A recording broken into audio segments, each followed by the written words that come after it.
Hello, my name is Abu Emmanuel Ayimposia. I'll be taking you today through the evolution and definition of e-learning. In the past, somewhere 1990s, there was only one mode of teaching and learning, which was known as the traditional classroom teaching and learning. But in somewhere 1980s to 1990s, online education was being introduced, and in 1999, e-learning too was being introduced. But that time it was known as the tech learn. And what are some of the e-learning concepts? Today we are going to look at that one. So to your mind, what is e-learning concept? 1 second. Okay, let's continue. E-learning concept. This is some of the e-learning concepts. One, binding learning. Binding learning. If you talk of binding learning, you talk of combining online digital learning with traditional classroom methods. For example, students watch videos of lectures at home and engage in discussing in classrooms. That's one. And the second one is mobile learning. Learning through smartphones and tablets versus apps like YouTube, LinkedIn, Facebook, etc., etc. Enable learning flexible. If you learn and you don't understand, you go to this of the mobile apps, LinkedIn or any YouTube or Facebook app, you get to understand it better. That's what we call the mobile learning. Let's talk of social learning. Social learning. If you talk of social learning, we talk of the collaborative learning through forms of chat and social media.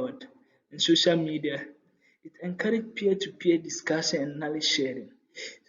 When we talk of social media sharing, this one is just for example like group work. You learn, you share your ideas, you discuss, and you move on. So, and what are some of the benefits of e-learning? Let's continue. If you talk of the benefits of e-learning, you talk of flexible learning anytime, anywhere access. So if you talk of flexible, the flexibility, anywhere you find yourself with the help of internet and your smart device, you can get access to the e-learning platform, and it makes flexible to you. And two, talk of cost effective. It reduces from traveling from place to places, and it also reduces material cost. Let's say you are in northern region and your learning center is in Cape Coast. You can't travel from northern to Cape Coast every weekends. But with the help of e-learning, if you have your smartphone, your laptop with access of internet access, you learn, you do everything. You do everything. You learn and you understand. That's one. And the fourth one, we talk of the personalization. It adopts to individual learning skills and skills. This e-learning, the benefit of e-learning, the individual get to adopt new individual learning skills and styles, when to learn and how to learn. And these are some of the things that helps individual to learn with the use of the e-learning platform. And let's talk of the limitations of e-learning.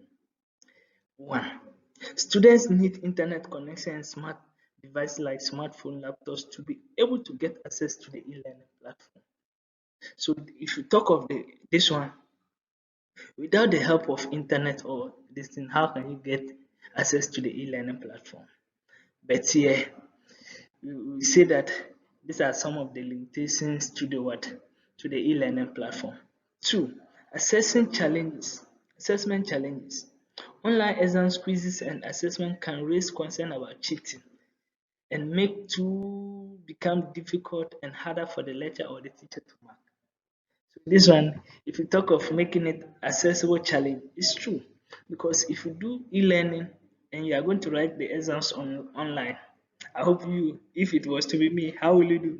You copy, but that's not the thing. So we say e-learning. These are some of the limitations of what e-learning.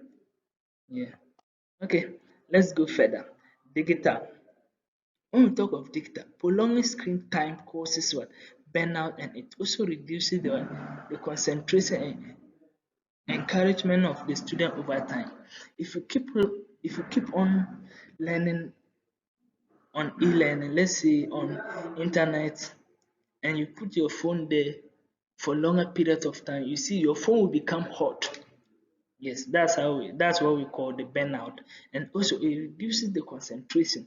If you have learned for long and this one you now relax, oh, especially if the class is not interactive, you become reluctant. You say that, oh, especially yes. So watch out for my next video. We'll talk about the disadvantages, some of the causes of this thing. See you in my next video. Good afternoon once again. My name is Frimpong and Kwame Ajimai. I'm here to take you through the early forms of e-learning, which my first point says correspondent courses. This is this allows students to receive educational material through their mails and also submit assignments for feedback. An example can be universities and institutions offered courses through postal services, enabling students to learn remotely. So my second point saying educational radio broadcast. This is where students receive educational content through listening to radios and watching of television. So the computer-based training, which being the CBT, which was held in the 1960s and 1980s. This is where educational content was installed on local machine, which was delivered through software programs. Local machines such as the floppy disk or the CD-ROM. So my fourth point saying the CD-ROMs and interactive multimedia in the 1980s and 1990s. So this is where CD-ROMs are used to deliver multimedia including text, videos, and images, which makes learning engaging and immersive for students to be able to learn. So moving to my fifth point saying the online forums and bullet boards. This is where the rise of internet developing enabled online forums such as WebCT and Blackboard, which allows online learners to acquire educational content through their webs or via webs. So my last 2 points, which is the massive open online courses, is the MOOCs 2000s and 2010 to 2010. The MOOCs allows e-learning low cost or free for free access to courses from the top universities and institutions worldwide. So moving to my last one, being its modern e-learning. This is where e-learning has taken or brought AI into existence, or VR, which being the virtual reality and the artificial intelligence. So this ends up my presentation. Thank you. Advantages and challenges on mobile learning. Advantages: high engagement. High engagement in the sense that you can learn anytime, anywhere. Students can study from home or anywhere with internet access at any time that suits them. Efficiency. Efficiency in the sense that all materials is at one place. Learners' lessons, notes, videos, and assignments are stored in one system, making them easy to find and use. Accessibility. Accessibility that teachers can see how well students are doing and students can check their grades and progress, making it accessible for both students and teachers. Cost effective, saves money on printing, travel, and classroom space. Challenges in mobile learning are as follows. Potential distractions from mobile notifications. You see, it's a challenge because students are being distracted when using the mobile device to access their learning or lessons, and through that, they are being distracted to access their learning contents and stuff. So that is a challenge as students using mobile device or accessing mobile learning. Tech barriers for teams lacking devices or internet access. Internet access is the main needed, or the main resource needed in order to access online or mobile learning. And if you don't have internet access, or let's say the device through which you can get access to the mobile learning, then it means your learning your learning won't be and done or whatever. So in such, tech barriers is a problem, and potential distraction from notification is also a problem. So these are all the challenge. These are the challenges for that will be accounted when accessing mobile learning. Hello, my name is Henry Kobna Afopa, and I'm talking about the common misconceptions about e-learning. E-learning is boring, often thought to be dull, but modern e-learning includes interactive videos, quizzes, and engaging content. E-learning lacks human interaction. Many platforms offer live chat, virtual classrooms, and peer forums to promote social learning. E-learning requires a lot of downtime. Misunderstood as passive, e-learning is actually flexible and self-paced. E-learning lacks accountability. Features like assignment, quizzes, and deadlines help keep learners on track. E-learning is limited in scope. Contrary to belief, e-learning can teach advanced subjects like engineering and medicine. E-learning is less effective than traditional learning. E-learning can just be effective or more even effective depending on the learner and the design. E-learning is only for teach-savvy learners. Most platforms are user-friendly and accessible to all, regardless of teach skills. E-learning is isolating. Many courses include group work, forums, and interactive sessions. E-learning is all about sitting in front of a computer. Includes videos, podcasts, mobile apps, and simulations, not just screen time. E-learning is only for formal education. No. Also, e-learning is used for professional development, hobbies, and personal growth. Hello, this is e-learning, and today I'm taking the topic that's the benefits of e-learning management system. It is LMS.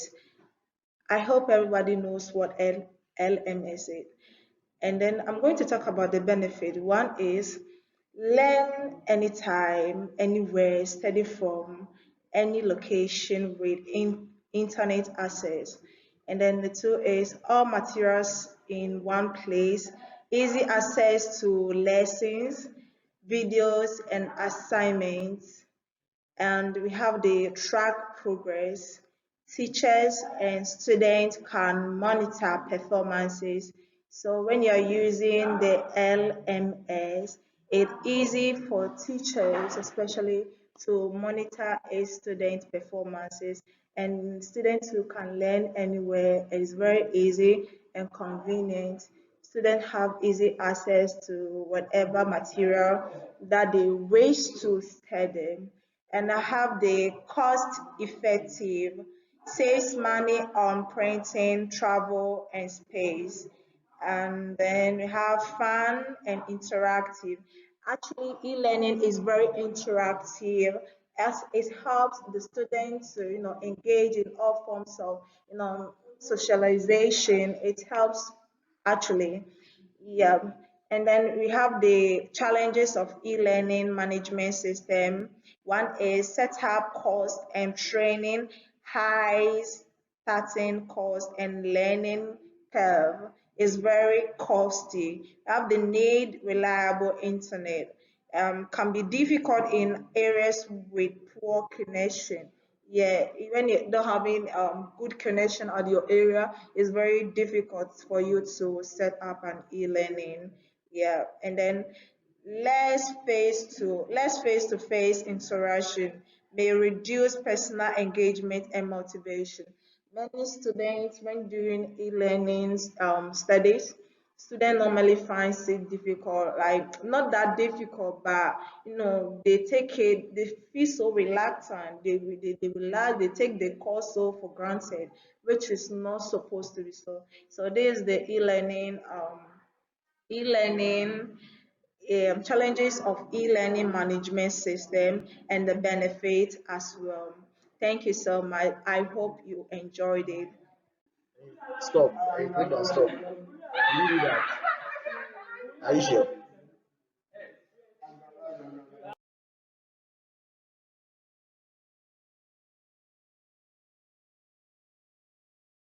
So I'm here to talk about AI in e-learning and future trends. So AI is an artificial intelligence used in research and learning purposes. AI is a revolutionary e-learning by providing personalized learning experience, enhances engagement and streaming administrative tasks. The future trend about it is personalized learning. AI customized educational experiences based on student performances and learning style. Intelligent tutorial system. This offers real-time feedback, stimulating one-on-one tutorial benefits.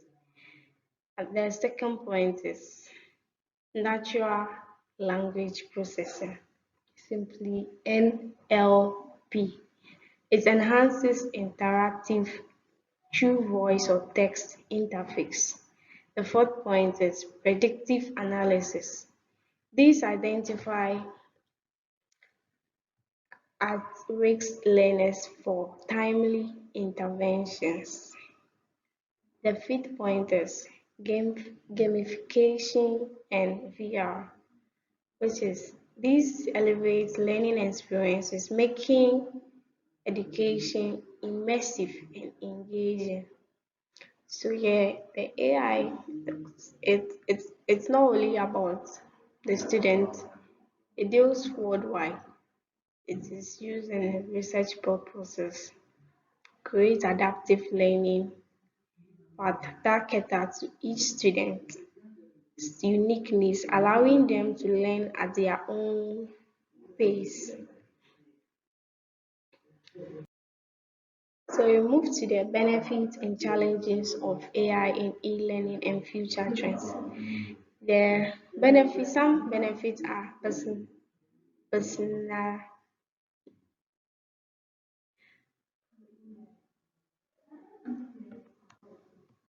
So the benefits are increased engagement and retention, more effective teaching, inclusive education, data-driven insights for educators.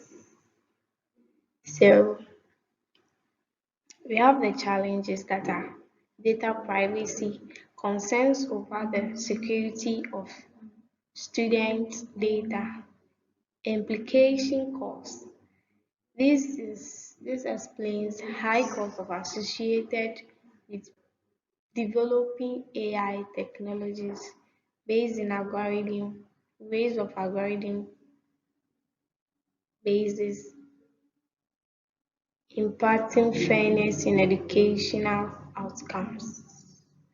Overall, AI has the potential to revolutionate education, but addressing challenges is crucial for successful implication. Thank you. Okay. Hi everyone. My name is Meru Suntiama, and today I'd like to talk about introduction of computers in e-learning. So to begin with, what is e-learning? E-learning is a learning through digital devices like computers and the internet. It can be self-paced too, whereby like using the YouTube for tutorials, instructor learn. What is the role of the computers? Computer is used for accessing platforms like the Google Google Classroom. Is used for streaming, quizzes, and virtual classes. Some brief benefits of introduction of computers in e-learning. It helps in engagement, whereby people do videos, quizzes, automated grading and tracking. Okay, I would like to proceed to some of the tools, challenges, and the future of introduction of computers in e-learning.